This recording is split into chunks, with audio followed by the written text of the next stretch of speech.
We take it apart so you don't have to. A multitude of cars. In each one, a motor burns fuel and produces toxic gases, nitrogen oxides, carbon monoxide, and unburnt fuel residue. Luckily, each car also has a catalytic converter. Located under the hood, attached to the motor, right before the exhaust system. Gases produced by the motor go straight into the catalytic converter and come out the other side less than 1/10 of a second later.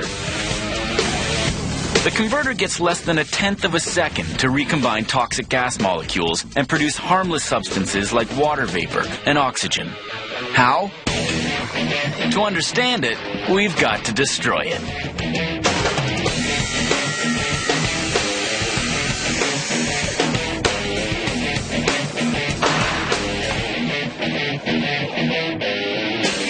The stainless steel housing contains 2 ceramic blocks.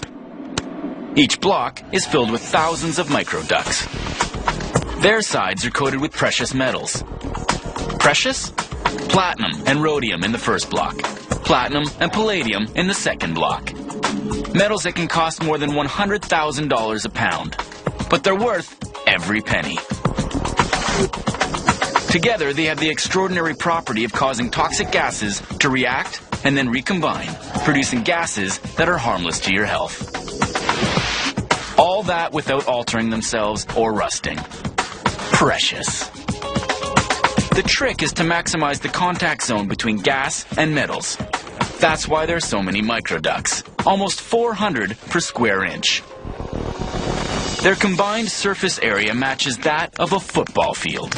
A laboratory as big as a football field, but folded onto itself in order to remain small. The transformation of gas from toxic to non-toxic happens most efficiently when the catalytic converter is hot. Very hot. 1,300 degrees Fahrenheit. It's the toxic gases themselves that heat up the catalytic converter. They exit the motor at temperatures as high as 900 degrees Fahrenheit. The chemical reactions inside the catalytic converter also generate heat, transforming the converter into a super efficient furnace designed to break down and reform gas molecules. Let's take a closer look at these mysterious transformations.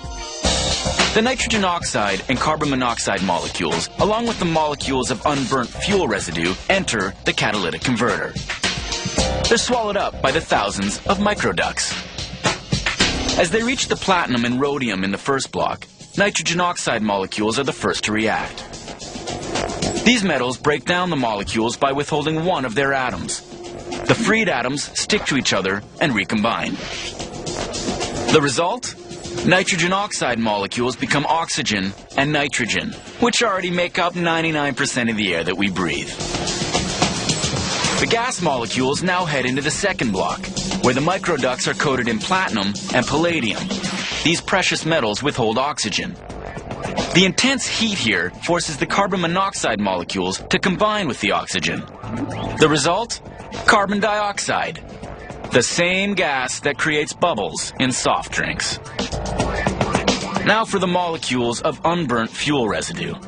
At these extreme temperatures, their encounter with the oxygen forces them to recombine. The result?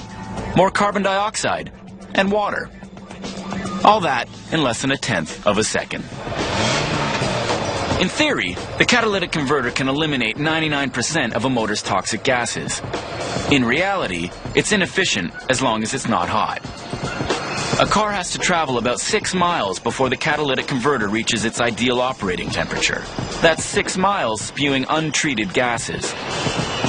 In spite of the catalytic converter's best efforts, the car remains a source of pollution.